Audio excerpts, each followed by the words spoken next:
Notre focus de la semaine dans l'actualité américaine est lié au 75e anniversaire de l'organisation du traité de l'Atlantique Nord, l'OTAN. L'alliance et le rôle de l'Amérique dans la sécurité européenne sont des questions qui divisent les candidats à la présidence ici aux États-Unis, Joe Biden et Donald Trump. Scott Stern, correspondant de la VOA, nous en dit plus. Récit, Jean-Roger Billon.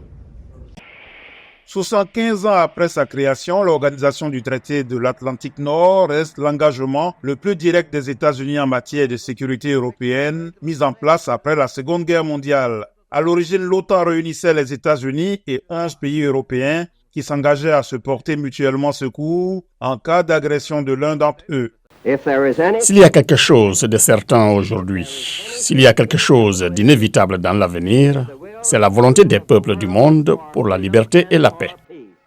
L'invasion de l'Ukraine par la Russie, la réponse de l'OTAN et la lumière que cela jette sur le rôle de l'Amérique dans la sécurité européenne séparent les candidats à la présidence des États-Unis, Joe Biden et Donald Trump.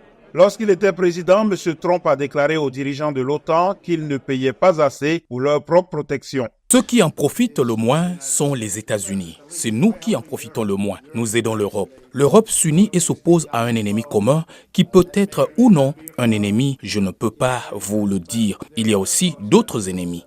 5 ans plus tard, M. Trump a suggéré lors d'un meeting de campagne en Caroline du Sud que la fermeté à l'égard des membres de l'OTAN avait porté fruit. L'OTAN était en panne jusqu'à ce que j'arrive. J'ai dit « tout le monde va payer ».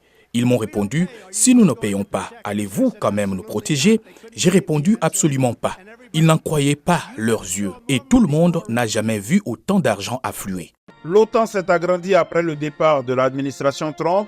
La Suède et la Finlande ont rejoint l'Alliance au cours de l'année écoulée, ce qui constitue sa plus grande expansion depuis que la chute de l'Union soviétique a permis aux pays d'Europe de l'Est d'adhérer à l'OTAN. Le président Joe Biden estime pour sa part que le fait de s'opposer ensemble à l'agression russe montre que l'OTAN fonctionne. Avant le début de la guerre, j'ai dit à Poutine que s'il envahissait l'Ukraine, l'OTAN deviendrait non seulement plus forte, mais aussi plus unie.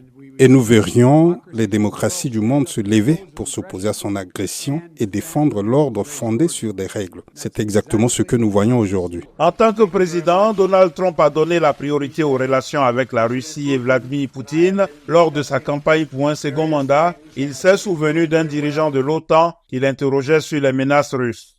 L'un des présidents d'un grand pays s'est levé et a dit « Eh bien, monsieur, si nous ne payons pas et que nous sommes attaqués par la Russie, nous protégerez-vous » J'ai répondu « Vous n'avez pas payé ?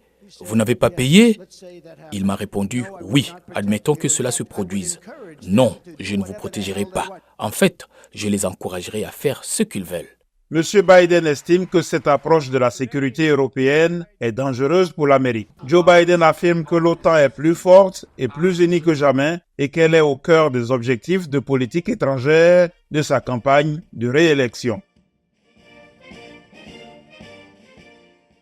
Deux points de vue différents, deux approches différentes vis-à-vis d'une structure militaire et diplomatique dont l'importance demeure vitale pour Washington et ses alliés européens. Trump et Biden ne manqueront certainement pas de les afficher tout au long de cette campagne qui doit déboucher sur la présidentielle du 5 novembre ici aux États-Unis. Yacouba Ouedraogo, Washington.